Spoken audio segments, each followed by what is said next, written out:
Bienvenue en Nouvelle-Calédonie, une île située dans le Pacifique Sud, riche en culture et en histoire. Mais derrière cette beauté naturelle se cache une histoire complexe de colonisation et de lutte pour l'indépendance.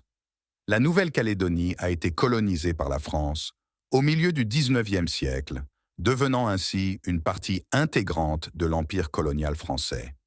Cette colonisation a profondément défiguré cette société jadis tranquille, mais elle a également donné naissance à des mouvements de résistance et de revendication de la part du peuple autochtone, les Kanaks. Les Kanaks, qui sont les premiers habitants de la Nouvelle-Calédonie, ont longtemps revendiqué la reconnaissance de leur identité culturelle et de leurs droits sur leur territoire ancestral. Pour eux, la colonisation française a apporté l'oppression et la marginalisation, les privant de leurs terres, ressources naturelles comme le nickel, et de leur autonomie. La situation économique en Nouvelle-Calédonie est dominée par les colons, ce qui limite considérablement les chances de réussite des Kanaks. Le chômage est en constante augmentation et les écarts sociaux persistent, soulignant les inégalités économiques entre les différents groupes de la population. En France européenne, la question de la Nouvelle-Calédonie est souvent négligée, avec peu de sensibilisation sur les réalités de la colonisation et de la lutte des Kanaks pour l'indépendance. Les voix des Kanaks sont ignorées, marginalisées ou pire, criminalisées.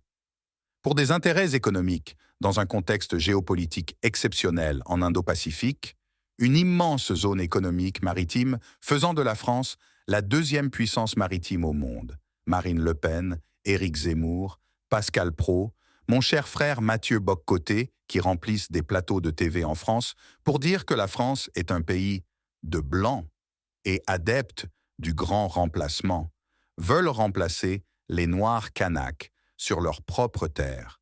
La France veut augmenter le collège électoral pour rendre le processus référendaire impossible pour les Kanaks. Voici le résultat du scrutin. Votant 507, exprimé 504, majorité 253, pour 351, contre 153. L'Assemblée nationale a adopté. Ils finiront comme les autochtones du Canada, mon cher frère Bock, Côté qui tu as entassé dans les réserves et contrôle désormais les va-et-vient sur cette immense terre en Amérique. Depuis des mois, ces Noirs manifestent pacifiquement pour réclamer leurs droits ancestraux. Ils n'ont jamais été entendus. Les militants, en particulier de la CCAT, qui sont pointés du doigt maintenant par les autorités de l'État. Expliquez-nous donc la CCAT, c'est le comité de coordination des actions de terrain. C'est un groupe indépendantiste qui a organisé, là, depuis 6 mois, en réaction à la sourde oreille de l'État, des manifestations qui ont jusqu'à présent été extrêmement pacifistes, familiales, joyeuses, disciplinées, etc. Et qui sont maintenant pointés du doigt comme étant les fauteurs de troubles. La France répond qu'ils sont manipulés par la Chine, l'Azerbaïdjan, la Russie exactement comme en Afrique. Dès qu'on demande aux bases militaires françaises de quitter le sol africain, la France répond que les Africains sont manipulés. Dès que les Kanaks brûlent un pneu, le colon les appelle des voyous, des terroristes. Pour couper court à une revendication légitime, on utilise le mot terroriste. Dès cet instant, le colon a le droit légal de faire d'eux ce qu'il veut en envoyant des milliers de militaires instaurer le calme. Silence on pille. Les Noirs de Kanak n'ont pas besoin de référendum pour vivre libres sur les terres de leurs ancêtres.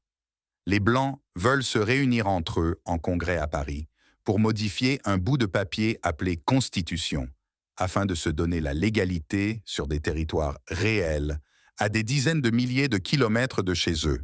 Qu'est-ce que l'Afrique dit de ces enfants qui sont maltraités par le colon? Qui est légitime en Afrique pour parler en leur nom?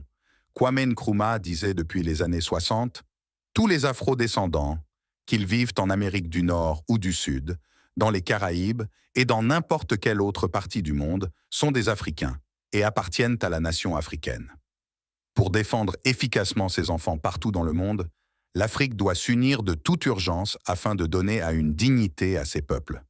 Tous les autres ne rapprochent d'eux que pour des intérêts géopolitiques, et personne pour les aimer, que ce soit la France, la Russie, la Chine ou même l'Azerbaïdjan.